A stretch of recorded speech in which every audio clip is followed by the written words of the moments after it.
Fala pessoal, tudo bem?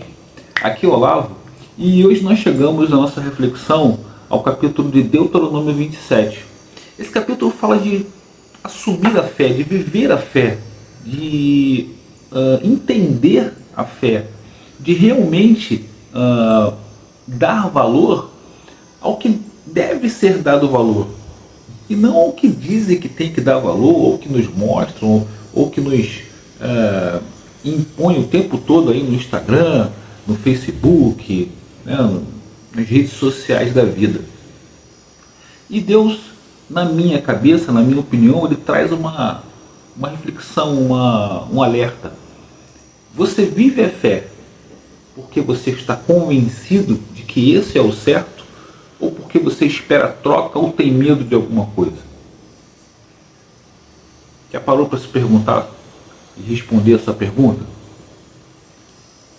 Você não faz porque você tem medo ou porque você espera algum prêmio, ou você faz porque simplesmente você ama e você está convencido de que você está no lado certo, independente do resultado que haja?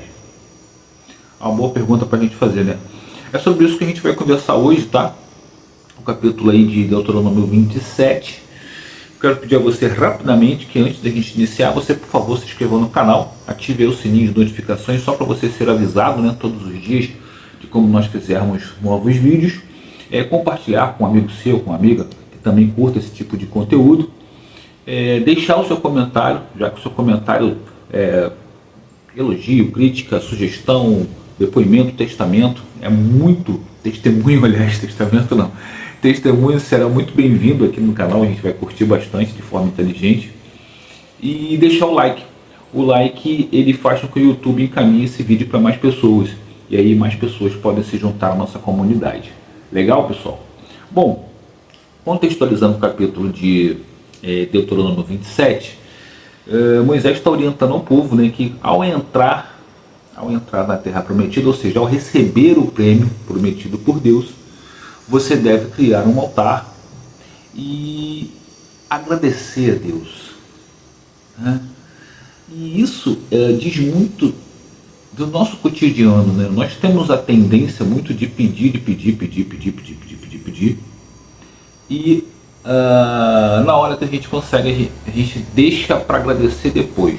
Ou não agradece, ou esquece de agradecer, ou a gente, por exemplo, pede, na hora de agradecer, a gente agradece ali pequenininho, né? O tamanho do pedido é enorme, mas o tamanho do agradecimento é inversamente proporcional, é pequenininho. E Deus está dizendo para você, Ele está dizendo isso, tá? Isso é claro no capítulo. O que você deve fazer, o que o cristão deve fazer, o que nós devemos fazer, nós acreditamos em Deus e seguimos a Bíblia, toda vez que nós conquistarmos alguma coisa, que nós mudarmos de fase, que nós tivermos um desejo realizado, alguma coisa que você queria muito, você pediu muito, orou muito a Deus, é agradecer a Deus. Mas agradecer a Deus justamente por pertencer ao povo dele, por estar com ele, e não necessariamente ou exatamente pela bênção ou pelo sofrimento que você foi livrado. Porque nós temos a tendência muito de troca, né? Troca. Você faz para receber, E na minha opinião, fé não é isso. Fé não é troca.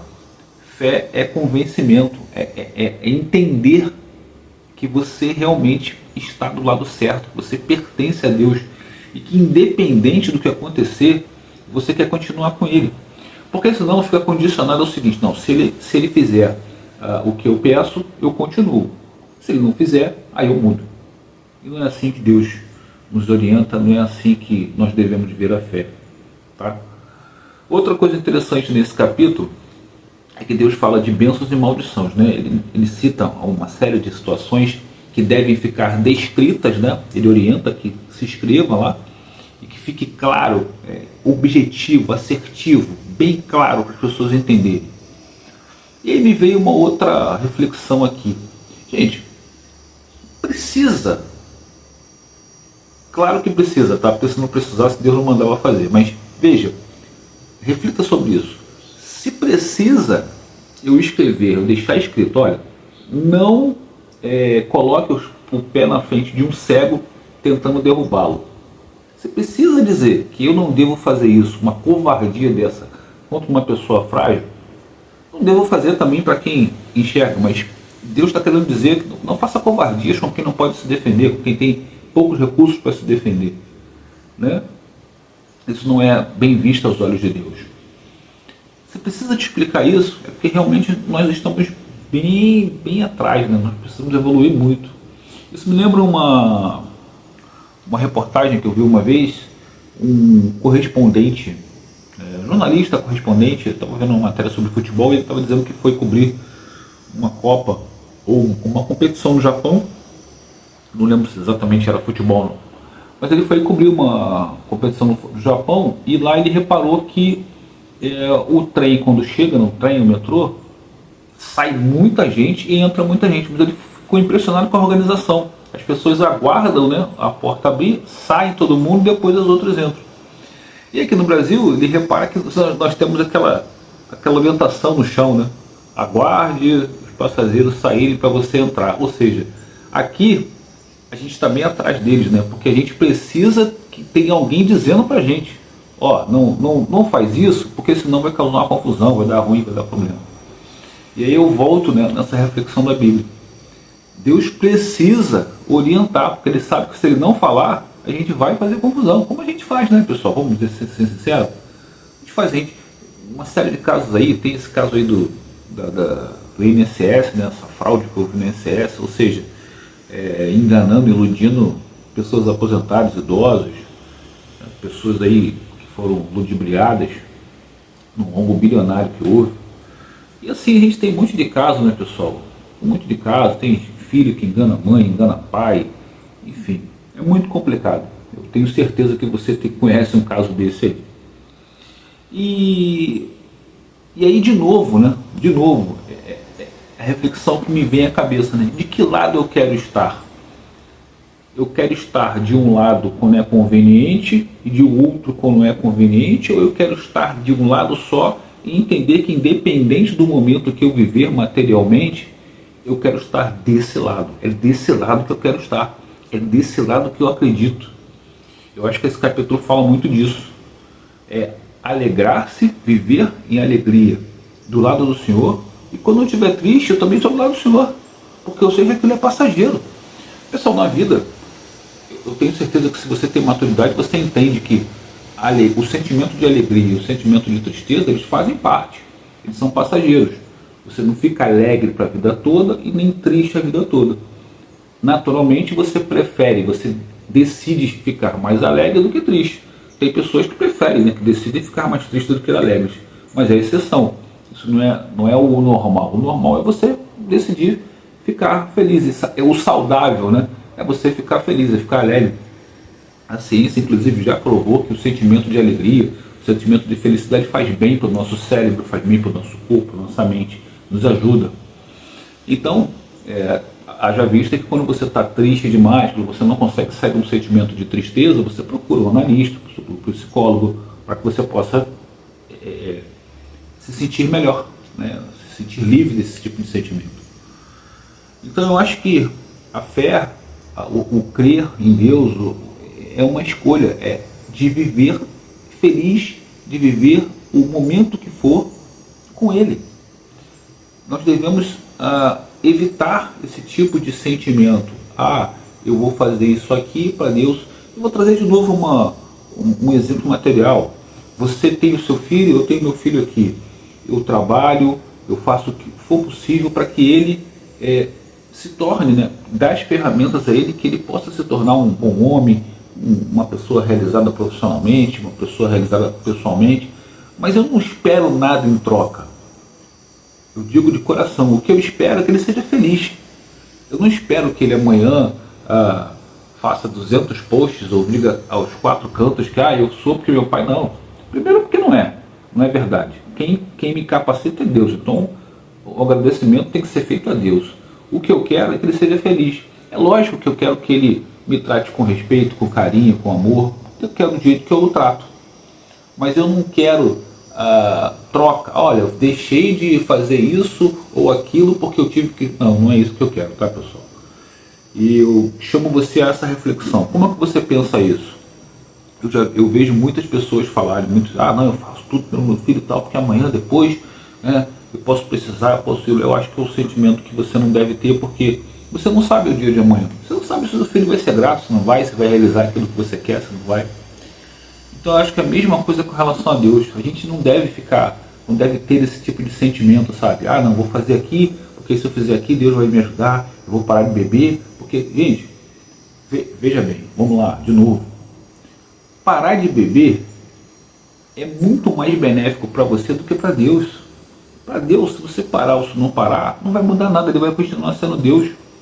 Agora, para você, se você parar de beber, se você ouvir o que ele está te aconselhando a fazer, consequentemente isso vai ser melhor para a sua vida, para a sua saúde, para aqueles que convivem com você. Isso vai ser melhor para você e ele quer o seu bem. Entendeu? Ele não está preocupado de você fazer para agradar a ele. Isso na minha cabeça, tá? Gostaria que você desse a sua opinião. No meu entendimento, ele está preocupado que você melhore, que você se transforme, que você seja uma pessoa melhor para você e para aqueles que convivem com você.